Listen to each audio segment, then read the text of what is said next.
हमारे देश में मीडिया का एक वर्ग है जिसका काम है कि चाहे कोई विपक्षी नेता कुछ भी बोले, उसके बयान में से अगर उसने 5 मिनट का बयान दिया तो 20 सेकंड के बयान को अपने हिसाब से निकाल के सरकार के मन मुताबिक बना देना कि लोगों को सरकार ही अच्छी लगे। यूँ कह लीजिए कि जैसे चाइना में कुछ मीडिया होती है जिनका काम सरकार की योजनाओं को गिनाना होता है और वो सरकार के मुखपत्र होते हैं, मतलब जो सरकार कहना चाहती है सरकार खुद ना कहकर अपने जो मीडिया चैनल है उनसे कहलवा देती है। हालांकि भारत में ऐसी मीडिया हुआ नहीं करती थी, लेकिन आज के वक्त में कुछ विशेष चैनल है जो इसी काम को करते हैं और उनको पसंद नहीं कि कुछ भी खबर सरकार के खिलाफ चले, या यूँ कह लीजिए विपक्ष ने अगर कोई तर्कसंगत बात भी कर दे तो वो उसको भी चलाना पसंद नहीं करते।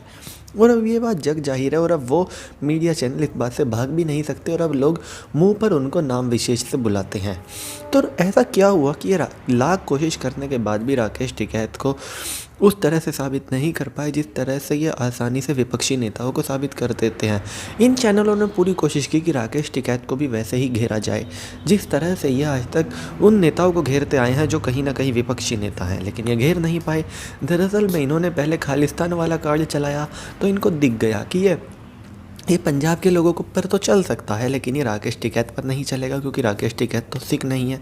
फिर इन्होंने पाकिस्तानी वाला कार्ड चलाया, वो उल्टा पड़ गया क्योंकि वो एक तरह से किसान अस्मिता से जोड़ दिया राकेश टिकैत ने। तो अब तक जितने भी कार्ड इस्तेमाल करे हैं उस मीडिया विशेष वर्ग ने, राकेश टिकैत ने उन दावों को उल्टा कर दिया। और राकेश टिकैत जिनके पास कोई IT सेल भी नहीं है भारी भरकम, और इतना पैसा वो IT सेल पर खर्च भी नहीं कर रहे होंगे। अगर IT सेल से कोई होगा, कोई 1-2 शख्स उनके पास बैठा होगा या फिर ना भी बैठा हो, क्योंकि राकेश टिकैत उतनी बड़ी पार्टी के कोई नेता नहीं है या फिर किसी पॉलिटिकल पार्टी का अध्यक्ष नहीं है कि उनके पास पैसा ही पैसा होगा और वो IT सेल पर पैसा खर्च कर सके।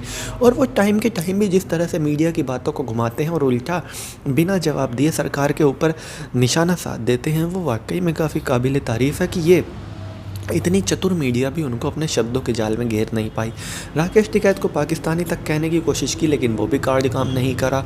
आतंकवादी कहने की कोशिश की, वो भी कार्ड नहीं काम आया। और जब कोई भी कार्ड काम नहीं आया तो फिर सरकार ने सोचा कि चलिए इस आंदोलन को ख़त्म करते हैं, लेकिन आंदोलन ख़त्म होने के वक्त पे राकेश टिकैत ने सिर्फ पानी मांगा और वो दाव भी उल्टा पड़ गया। और कल राकेश टिकैत ने आंदोलन में कहा था कि ये लुटेरों का आखिरी बादशाह साबित होगा।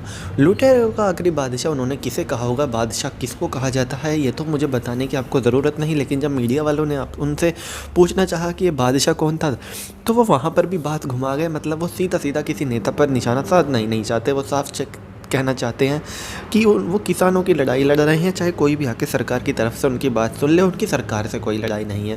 तो उन्होंने यहाँ पर पूंजीपतियों को बादशाह कह दिया, लेकिन उन्होंने किसको कहना चाहा होगा ये सब जानते हैं। तो राकेश टिकैत के ये जो तरीके हैं अपनी अलग तरीके से बात कहने के, विपक्षी नेताओं को उनसे सीखने चाहिए किस तरह से विपरीत परिस्थितियों में भी दूसरों के हथियार को अपने पक्ष में किया जाता है। जहाँ एक मीडिया विशेष वर्ग दूसरों का इस्तेमाल करता था अपने हिसाब से उनके बयान तोड़ने मरोड़ने में, वहाँ पर राकेश टिकैत उसी मीडिया वर्ग का इस्तेमाल करते हैं अपने आंदोलन को मजबूत करने में। और उस मीडिया वर्ग को ना चाहते हुए भी राकेश टिकैत के आंदोलन को मजबूती देनी पड़ती है और उनको पता भी नहीं चलता कि उन्होंने राकेश टिकैत के आंदोलन को मजबूती दे दी है। अगर इसके अलावा और बात करें तो एक बात तो साफ़ है कि अब वो मीडिया विशेष वर्ग राकेश टिकैत से दूरी बना रहा है, क्योंकि जो उनका एजेंडा था वो राकेश टिकैत के सामने नहीं टिकता। और राकेश टिकैत उनके हर सवाल का इस तरह से घुमा फिरा कर उल्टा सवाल में जवाब देते हैं कि उन मीडिया वालों को समझ में नहीं आता इसको TV पर दिखाएं या ना दिखाएं। अब जब इंटरव्यू ले लिया तो दिखाना भी पड़ेगा। और इन सब चीज़ों के बीच कि एक मीडिया विशेष वर्ग को जिस तरह से राकेश टिकैत ने फंसाया है, उससे यकीनन अपोजिशन नेताओं को सीखना ही चाहिए। तो चलिए दोस्तों, मैं चीनू दहिया फ़िलहाल इस वीडियो के लिए इतना ही। आगे भी इसी तरह की देश दुनिया, बॉलीवुड और खेल की तमाम खबरों के लिए बने रहिए चौधरी न्यूज़ के साथ। जय माता दी।